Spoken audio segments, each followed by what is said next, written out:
4월 3일 월요일. 매 순간의 호흡. 모든 근육을 약화시키는 희귀한 자가 면역 질환에 걸려 거의 죽을 뻔했던 티운이라는 사람이 있었습니다. 그는 숨을 쉴 수 있는 것도 하나의 선물이라는 것을 깨달았습니다. 일주일 이상 기계를 사용해서 몇 초 간격으로 그의 폐에 공기를 주입하는 일은 고통스러운 치료 과정이었습니다. 티우는 기적적으로 회복되었습니다. 그는 지금 인생의 여러 가지 어려움에 대해 불평하지 않기로 스스로 다짐합니다. 그는 이렇게 말합니다. 난 그저 심호흡을 한번 하고 그렇게 할 수 있는 것만으로도 하나님께 감사합니다. 자신이 필요로 하고 원하는 것에만 집중하다 보면 때로는 인생에서 가장 작은 것이 가장 큰 기적일 수 있다는 사실을 잊어버리기가 쉽습니다. 에스겔의 환상을 통해 하나님은 선지자에게 하나님만이 마른 뼈들의 생명을 주실 수 있음을 보여주셨습니다. 힘줄과 살과 피부가 생긴 후에도 그 속에 생기는 없었습니다. 그들이 다시 살아날 수 있으려면 하나님께서 그들에게 생기를 불어넣으셔야만 했습니다. 이 환상은 이스라엘을 황폐함에서 회복시키겠다는 하나님의 약속을 보여주었습니다.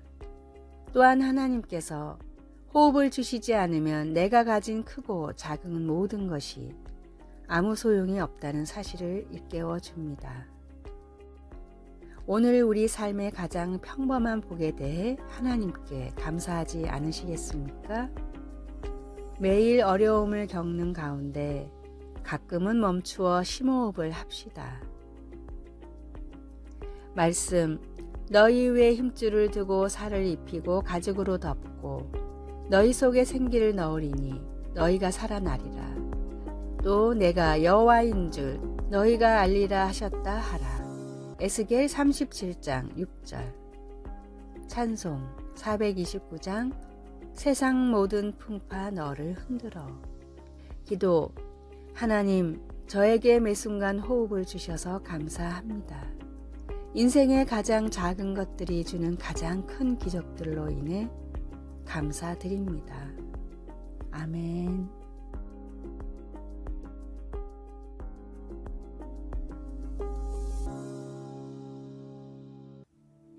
4월 4일 화요일. 가장 빠른 방법. 영국의 목회자 윌리엄 로우에게 한 성도가 고민을 털어놨습니다. 신앙생활을 아무리 열심히 해도 삶이 행복하지 않고 만족이 없습니다. 도대체 어떻게 해야 합니까? 로우는 범사에 감사하라 라는 성경 말씀으로 대답을 대신했습니다. 인생에서 행복과 만족을 찾을 수 있는 가장 빠른 길이 무엇이냐고 묻는다면 언제나 이렇게 대답할 것입니다. 내 삶의 모든 일을 하나님께 감사하며 하나님을 찬양하십시오. 뉴욕의 저명한 외과의사 더글라스 박사는 외상을 방지하기 위해서 감사하는 마음을 가지라고 환자들에게 조언합니다. 똑같이 집안일을 해도 오랜 친구를 맞이하기 위해 청소하는 사람은 즐겁게 일하며 오히려 건강해집니다. 그러나 보기 싫은 친척을 맞으려고 억지로 청소를 하면 사소한 일에도 큰 부상을 당하게 됩니다. 대부분의 사람은 한 번쯤은 이런 경험이 있을 것입니다. 감사하는 마음을 갖는다면 모든 일에서 결코 손해를 볼 일이 없습니다. 지금까지의 삶을 잠시만 뒤돌아본다 해도 정말로 주님께 드릴 것은 감사의 마음뿐입니다. 1000가지 감사의 이유를 놓치고 불평하는 광야의 이스라엘 백성보다는 주신 것에 감사하며 주실 것에 감사하는 천국 백성의 마음을 가지십시오. 오늘의 말씀. 하나님의 지으신 모든 것이 선함에 감사함으로 받으면 버릴 것이 없나니. 디모데전서 4장 4절. 오늘의 찬송 429장 세상 모든 풍파 너를 흔들어. 오늘의 만나 주님께서 지으신 모든 것이 선하니 주님께 모든 일에 감사하게 하소서. 오늘 그리고 이번 주에 주님께 감사할 제목을 적어보고 주님께 감사합시다.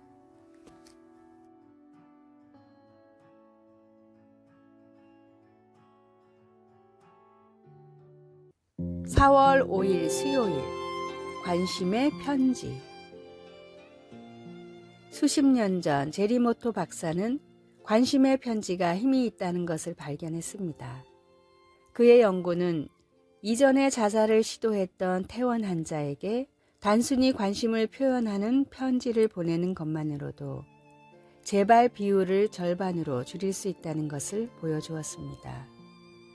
최근에 의료 서비스 종사자들은 심각한 우울증의 후속 치료로 관심의 문자 메시지나 엽서, 심지어 소셜미디어로 메시지를 보내는 것도 이런 효과가 있음을 재확인했습니다. 성경 중에 21권의 책은 사실 여러 가지 이유로 어려움을 겪었던 초대 교회 신자들을 보살피기 위해 쓰인 사도들의 편지입니다. 바울과 야고보와 요한은 신앙과 예배의 기본을 설명하고 갈등을 어떻게 풀고 화합을 이룰 수 있는지 설명하기 위해 편지를 썼습니다. 그러나 베드로 사도는 특별히 로마 황제 네로에게 박해를 받고 있던 신자들에게 편지를 썼습니다. 그는 베드로전서 2장 9절에서 그들을 일컬어 하나님이 선택하신 민족이며 왕같은 제사장이며 거룩한 나라요 하나님의 소유가 된 백성이라고 묘사함으로써 그들이 하나님께 본질적인 가치가 있는 존재들임을 상기시켜 주었습니다. 이 말씀은 그들로 하여금 세상에서 그들을 향한 하나님의 위대한 목적, 즉 너희를 어두운 데서 불러내어 그의 기이한 빛에 들어가게 하신 이의 아름다운 덕을 선포하게 하려 하신다는 사실을 바라보게 해주었습니다. 하나님은 우리에게 관심과 돌봄으로 가득 찬 편지인 영감으로 쓰인 성경을 주셨습니다. 이 성경을 통해 우리는 하나님이 우리에게 부여해 주신 하나님의 소유로서의 그 가치를 기록으로 늘 지닐 수 있게 되었습니다. 말씀, 너희는 택하신 족속이여 왕같은 제사장들이요 거룩한 나라요 그의 소유가 된 백성이니 이는 너희를 어두운 데서 불러내어 그의 기이한 빛에 들어가게 하신 이의 아름다운 덕을 선포하게 하려 하심이라. 베드로전서 2장 9절. 찬송 202장 하나님 아버지 주신 책은. 기도. 사랑의 하나님, 성경을 주셔서 감사합니다. 아멘.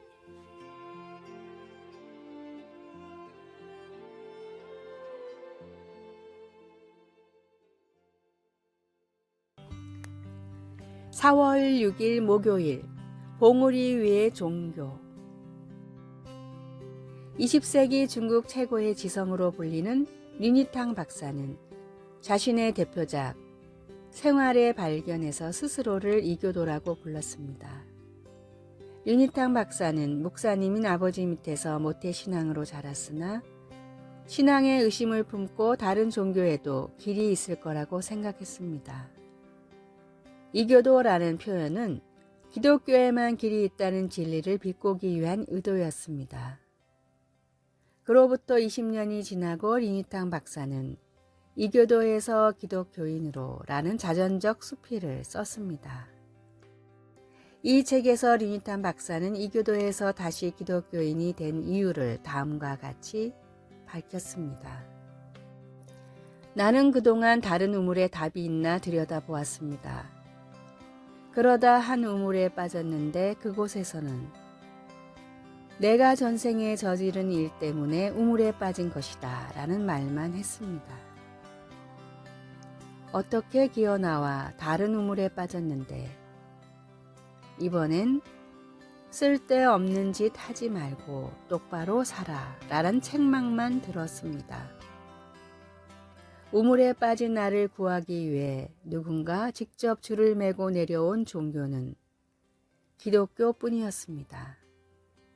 리니탕 박사는 세상의 많은 종교들은 저마다의 높은 봉우리를 가지고 있으나 예수 그리스도만이 모든 봉우리 위에서 빛을 볼 수 있게 한다고 말했습니다. 좋은 종교는 많지만 진리는 하나뿐입니다. 유일한 구원의 방법인 예수 그리스도를 절대 떠나지 마십시오. 오늘의 말씀, 다른 이로서는 구원을 얻을 수 없나니 천하 인간의 구원을 얻을 만한 다른 이름을 우리에게 주신 일이 없음이니라 하였더라. 사도행전 4장 12절. 오늘의 찬송 375장 나는 갈 길 모르니. 오늘의 만나, 세상에 존재하는 유일한 진리의 말씀을 힘써 전하게 하소서. 주님의 이름이 세상의 유일한 진리임을 의심하지 맙시다.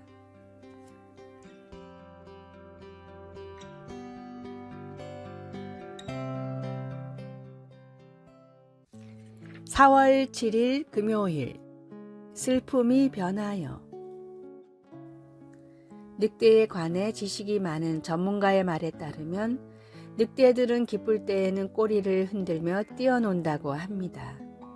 그러다가 무리 중 하나가 죽으면 몇 주 동안 슬퍼하는데 동료가 죽은 곳을 찾아와 꼬리를 늘어뜨리고 슬피 울며 애도를 표한다고 합니다.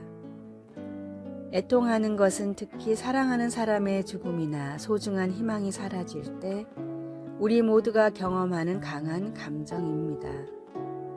막달라 마리아도 그런 슬픔을 겪었습니다. 그녀는 주님을 따르는 무리에 속해 있었고 예수님과 그의 제자들과 더불어 돌아다녔습니다. 그러나 십자가 위에서의 주님의 처절한 죽음은 이제 그들을 산산이 흩어 놓았습니다. 마리아가 할 수 있는 것은 안식일 때문에 하지 못했던 장례를 위해 주님의 몸에 향료를 바르는 것뿐이었습니다. 그러나 마리아가 무덤에 도착하여 생명이 없는 상한 몸이 아니라 살아계신 구주를 보았을 때 그 느낌이 어떠했을지 상상해 보십시오.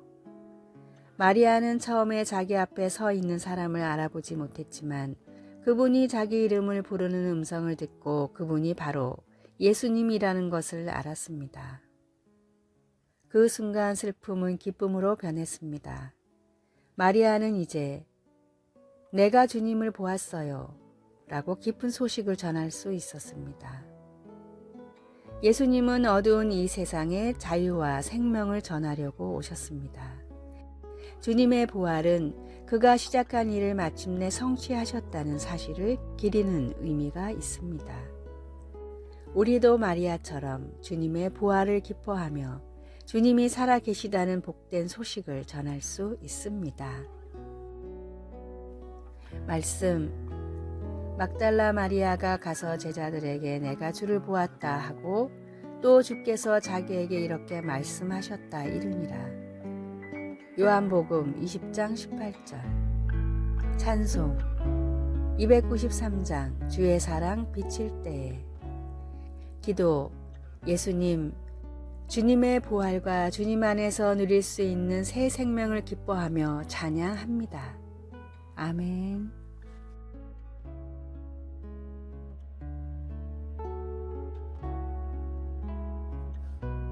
아래의 빨간색 글자 구독을 누르시어 더 많은 전도의 열매를 맺으시기를 기도합니다.